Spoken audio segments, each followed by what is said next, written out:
اعلی حضرت مفتی اعظم حجت الاسلام بریلی تجھے سلام۔ السلام علیکم ورحمۃ اللہ تعالی وبرکاتہ۔ مرکز اہل سنت جامعہ رضویہ منظر اسلام کے یوٹیوب چینل ہم سبق درس نظامی میں آپ کا خیر مقدم ہے۔ جنہوں نے اب تک ہمارے چینل کو سبسکرائب نہیں کیا ہے وہ ضرور سبسکرائب کر لیں اور گھنٹی بھی دبا دیں تاکہ ہر اپلوڈ کی نوٹیفیکیشن اور اطلاع آپ تک پہنچتی رہے۔ ساتھ ہی ساتھ اپنے ساتھیوں سے بھی شیئر کریں اور بات پسند آئے تو لائک بھی کیا کریں۔ آپ کے سامنے اب حضرت مولانا مفتی محمد قمر صاحب اصول الشاشی کا درس دیں گے، آپ حضرات اس کو بغور سماعت فرمائیں۔ بسم اللہ الرحمن الرحیم ومن الدلیل على ان لا دلیل فیہ الا حجت الدفع دون الالزام مسئلۃ المفقود۔ یہاں سے مصنف علیہ الرحمہ اس بات پر دلیل پیش فرما رہے ہیں کہ استصحاب حال میں دفع کی تو صلاحیت ہے، الزام کی صلاحیت نہیں ہے۔ استصحاب حال میں دفع کی تو صلاحیت ہے لیکن الزام کی صلاحیت نہیں ہے۔ یہاں پر حجت سے پہلے لفظ الا کو لکھ لینا۔ اچھا، اصل عبارت ہے ومن الدلیل علی ان لا دلیل فیہ الا حجت الدفع۔ کیا ہے؟ الا حجت الدفع۔ فرماتے ہیں کہ استصحاب حال میں دفع کی صلاحیت ہے، الزام کی صلاحیت نہیں، اس پر دلیل مسئلۃ المفقود ہے، یعنی کہ کوئی انسان کیا ہو گیا؟ مفقود الخبر ہو گیا، اس کے حال کے بارے میں کچھ معلوم نہیں ہے کہ وہ زندہ ہے یا مر گیا، مفقود الخبر ہو گیا۔ اب سوال یہ ہے کہ جناب والا جو انسان مفقود الخبر ہو چکا ہے اس کے مال کا کوئی وارث یا مالک ہو سکتا ہے یا نہیں؟ تو فرماتے ہیں کہ اس کے مال کا کوئی وارث، کوئی مالک نہیں ہوگا۔ کیوں نہیں ہوگا؟ اس لیے کہ استصحاب حال کے پیش نظر اس مفقود الخبر کو مال کے تعلق سے میراث میں زندہ ہی سمجھا جاتا ہے۔ کیا سمجھا جاتا ہے؟ جب زندہ ہی سمجھا جاتا ہے اس کو تو میراث کا مالک تو وہ ہوتا ہے کہ جب کوئی انسان مر جائے۔ ابھی جس انسان کے مال کے میں ملکیت کا معاملہ چل رہا ہے کہ اس کے مال میں یا اس کی میراث سے کوئی مالک ہو سکتا ہے یا نہیں، یہ تو اس وقت ہوگا نا جب کہ مفقود الخبر کے بارے میں یہ طے ہو جائے کہ ہاں مر چکا ہے۔ اور مفقود الخبر کو میراث کے مسئلے میں کیا سمجھا جاتا ہے؟ زندہ سمجھا جاتا ہے استصحاب حال کے پیش نظر۔ لہذا اب ہم یہ حکم دیں گے کہ اس کے مال کا کوئی وارث نہیں ہو سکتا، مفقود الخبر کے مال کا، یعنی کہ دوسرا انسان اس کے مال کا مستحق نہیں ہوگا، اس کی میراث کا مستحق نہیں ہوگا۔ کیوں؟ اس لیے کہ استصحاب حال کے پیش نظر جس طریقے سے وہ مفقود الخبر ہونے سے پہلے کیا تھا؟ زندہ تھا، اب بھی استصحاب حال کے پیش نظر اس کو میراث میں زندہ ہی سمجھا جاتا ہے، اور زندوں کی میراث کا کوئی بھی مستحق نہیں ہوتا، مالک نہیں ہوتا، اس لیے کوئی دوسرا انسان مفقود الخبر کی میراث کا مستحق نہیں ہوگا۔ اب رہا یہ کہ جناب والا یہ مفقود الخبر اس کے کوئی عزیز و اقارب میں سے فوت ہو گیا، ٹھیک، اب وہ اپنا مال چھوڑ کر کے گیا، تو کیا اس کے مال کا یہ مفقود الخبر مستحق ہو سکتا ہے یا نہیں؟ اس کے مال کا مفقود الخبر مستحق ہو سکتا ہے یا نہیں؟ تو فرماتے ہیں مصنف علیہ الرحمہ مفقود الخبر اس کے مال کا بھی مستحق نہیں ہوگا۔ کیوں نہیں ہوگا؟ اس لیے نہیں ہوگا جناب والا مفقود الخبر کو اس کے عزیز و اقارب میں سے مرنے والے کے میراث کا مستحق بنانا یہ جناب والا الزام ہے۔ الزام کیا ہے؟ اور استصحاب حال میں الزام کی صلاحیت نہیں۔ تو اب بتانا اس سے یہ ہے کہ دیکھو یہاں پر دو صورتیں نکل کے آئیں، ایک تو مفقود الخبر کی میراث کا دوسرا مستحق ہو سکتا ہے یا نہیں، تو آپ نے جواب دیا نہیں ہو سکتا۔ دوسری صورت یہ نکل کے آئی خود مفقود الخبر اپنے کسی عزیز یا کسی اقارب کے مرنے کے پیش نظر اس کی میراث کا مستحق ہو سکتا ہے یا نہیں، تو بھی آپ نے جواب دیا نہیں۔ تو پہلی جو صورت تھی جناب والا مفقود الخبر کے مال کو آپ نے محفوظ کر دیا نہیں کر دیا دوسرے کے مستحق بننے سے، تو دیکھو جناب والا دوسرے کے استحقاق کو دفع کیا گیا نہیں کیا گیا، دوسرے کے یعنی کہ دوسرا انسان اگر مفقود الخبر کے مال کا مالک ہو جاتا، لیکن جناب والا یہاں پر کیا کہا گیا کہ مفقود الخبر میراث کے مسئلے میں زندہ ہے اور زندے کے میراث کا کوئی مستحق نہیں ہوتا، تو دوسرے کے حق کو دفع کر دیا نہیں کر دیا، ٹھیک۔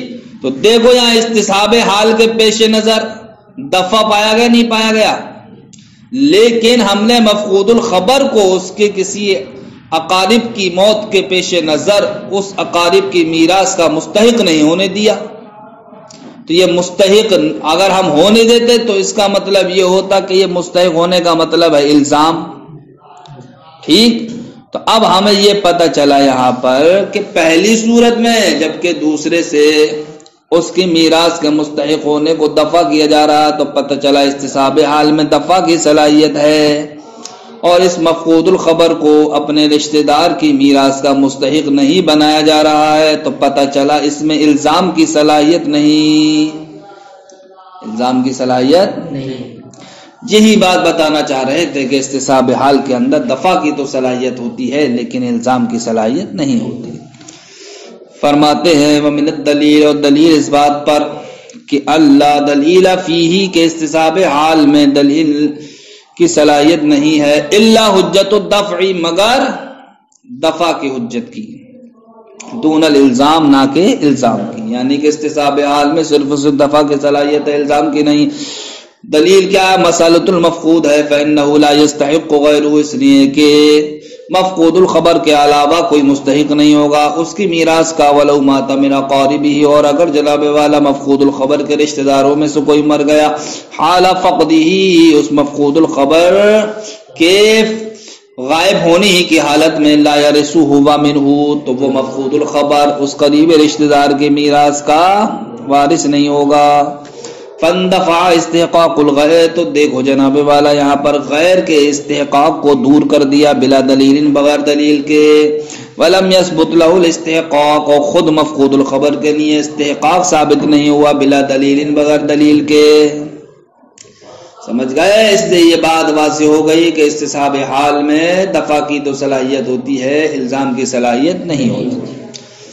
اب فَإِن قِيلَ سے ایک اعتراض اس کا جواب دے رہے، اعتراض پڑھ رہا ہے اس بات پر کہ آپ نے ما قبل میں یہ قاعدہ بیان کیا تھا کہ عدم حکم سے عدم علت سے عدم حکم پر استدلال کرنا صحیح نہیں ہے، یہ کہا نہیں کہا ما قبل میں کہ عدم علت سے عدم حکم پر استدلال کرنا صحیح نہیں ہے۔ معترض کہتا ہے ہم آپ کو ایک صورت دکھاتے ہیں کہ جہاں پر عدم علت سے عدم حکم پر استدلال کیا گیا ہے، وہ صورت کیا ہے؟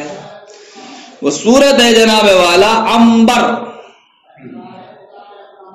یعنی کہ یہ وہ چیز ہے جو دریا وغیرہ پانی میں سے نکالی جاتی ہے، سمجھے؟ تو اس شے کو کیا کہا جاتا ہے؟ عنبر، یعنی موتی وغیرہ کوئی چیز ہوگی جو عنبر کے نام سے موسوم ہو، تو جو پانی سے نکالی جاتی ہے اس کو کیا کہا جاتا ہے؟ عنبر۔ تو اس عنبر کے تعلق سے امام اعظم رحمۃ اللہ تعالی علیہ سے سوال کیا گیا کہ عنبر میں خمس ہے یا نہیں، عنبر میں خمس ہے یا نہیں؟ تو امام اعظم رحمۃ اللہ تعالی علیہ نے فرمایا عنبر میں خمس نہیں، اس لیے کہ اس پر کوئی حدیث وارد نہیں ہے، کوئی حدیث۔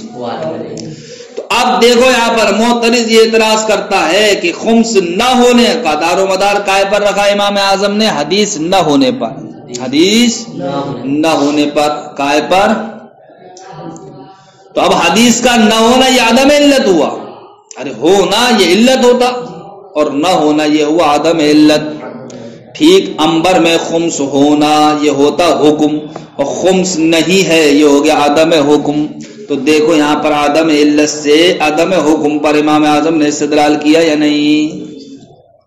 ارے یہی تو فرمایا حدیث ہوتی تو انبر میں خمس ہوتا، حدیث نہیں تو انبر میں خمس نہیں. تو خمس نہیں یہ حکم ہے یا نہیں ہے؟ یہ حکم کیوں لگایا جا رہا ہے نہ ہونے کا؟ یہ حکم اس لیے لگایا جا رہا کہ حدیث نہیں ہے، یعنی کہ حدیث کا ہونا علت، حدیث کا نہ ہونا عدم علت. ٹھیک اسی طریقے سے انبر میں خمس کا ہونا حکم اور انبر میں خمس کا نہ ہونا یہ ہوا عدم حکم. تو دیکھو یہاں پر امام اعظم عدم علت سے عدم حکم پر استدلال کر رہے ہیں، اور آپ کہہ رہے ہو کہ عدم علت سے عدم حکم پر استدلال کرنا صحیح نہیں ہے. اعتراض سمجھ میں آ گیا؟ اس کا جواب دیتے ہیں کہ امام اعظم رحمت اللہ تعالی علیہ نے یہ جو فرمایا کہ انبر میں خمس نہیں ہے یہ بطریق استدلال نہیں فرمایا ہے، بطریق استدلال کے طریقے پر نہیں کہا ہے، بلکہ جناب والا حضرت امام اعظم رحمت اللہ تعالی علیہ نے اس کو عذر کے بیان میں رکھا ہے. کائے کے بیان میں رکھا ہے؟ عذر کے بیان میں رکھا ہے. جب عذر کے بیان میں رکھا ہے تو آپ اب یہ جناب والا اعتراض نہیں کر سکتے کہ امام اعظم نے عدم حکم سے عدم علت سے عدم حکم پر استدلال کیا ہے. ارے جب مقام استدلال میں کہتے ہیں ایسی بات تبھی تو ذرا پکڑ ہوتی، مقام استدلال میں کہا ہی نہیں ہے تو اب پکڑ کیسی؟ یہ ہو گیا معترض کا جواب. ٹھیک، اب ہم اپنے جواب کو اور واضح کریں گے کہ امام اعظم رحمت اللہ تعالی علیہ نے اس کو بطریق استدلال کیوں نہیں کہا اور بیان عذر میں کیوں رکھا اس مسئلے کو. تو اس لیے رکھا جناب والا کہ قیاس تو یہ چاہتا ہے کہ انبر میں خمس نہ ہو، انبر میں خمس نہ ہو، اس لیے کہ خمس کہاں ہوتا ہے؟ مال غنیمت میں ہوتا ہے. جو مجاہدین جہاد کرتے ہیں کفاروں سے جہاد کے بعد جو مال حاصل ہوتا ہے اس کو کہا جاتا ہے مال غنیمت. تو یہ مال غنیمت دیکھو کتنی دشواری کے بعد حاصل ہوتا ہے، قتل و قتال کے بعد حاصل ہوتا ہے. لیکن انبر جو پانی سے حاصل ہوتا ہے وہاں پر دیکھو کہیں کوئی مقابلہ ہوتا ہے؟ نہیں ہوتا ہے نا. تو اب قیاس یہ چاہتا ہے کہ انبر جب مال غنیمت کی طرح نہیں تو پھر مال غنیمت میں جو خمس ہے تو انبر میں خمس بھی نہیں ہونا چاہیے.